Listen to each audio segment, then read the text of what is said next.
Popolo di Imbratamuri, vi devo fare una confessione.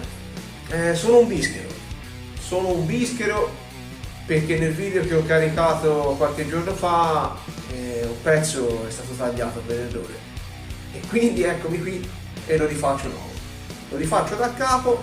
Questo però non vi esenta da iscrivervi al canale e attivare la campanella, perché come in quell'altro chi non lo fa va a letto senza cena.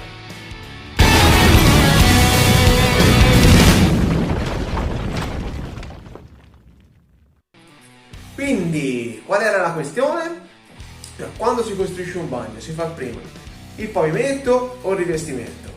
Se si cerca su Google cosa si fa prima, il pavimento o il rivestimento, si trovano diversi blog o magari si può trovare anche su diversi gruppi Facebook una domanda del genere e le risposte spesso e volentieri diciamo che non sono motivate e quindi sono giuste in parte, a volte possono essere anche sbagliate, ma insomma sono quasi sempre incomplete. Allora, come si fa a decidere se si fa prima il pavimento o il rivestimento? Cioè, cosa comporta fare prima l'uno o l'altro? Se per esempio si parte dal pavimento è tutto molto più facile, no? Si fa il pavimento, si fa il massetto, si fa il pavimento, poi ci si appoggia sul pavimento per partire con il rivestimento quando è asciugato e si fa il rivestimento cioè viene tutto lineare, tutto prosegue linearmente.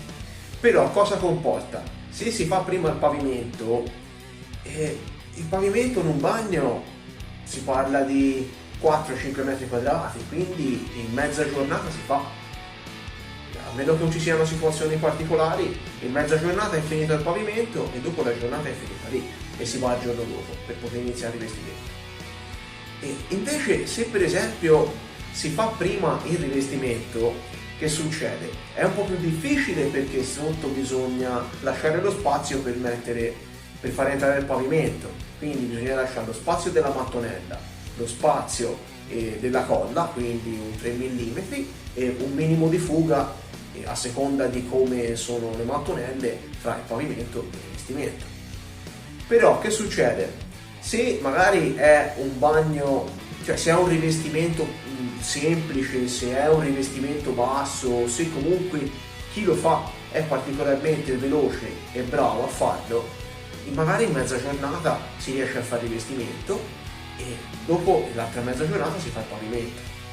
Oppure se ci troviamo a avere a che fare con una mattonella particolarmente delicata, si fa per forza prima il rivestimento, perché altrimenti se si fa prima il pavimento poi bisogna lavorare 2 giorni fra fare il rivestimento e fare stuccatura e tutte le rifiniture e quindi si rischia di rovinare il pavimento appena fatto.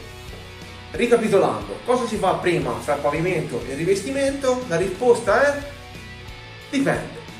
Dipende dall'esperienza di chi la fa, dipende dalla manualità, dipende dalle dimensioni da rivestire, dipende dal materiale con cui abbiamo a che fare e quindi ci sono almeno 4 variabili che influenzano la scelta. In conclusione, una risposta universale non c'è, bisogna valutarlo a seconda di tutte le cose che abbiamo appena detto. Per il resto spero di avervi chiarito qualche dubbio, se avete delle domande lasciatemele pure nei commenti, mettete magari un bel mi piace, condividete il video e per il resto ci si vede al prossimo video.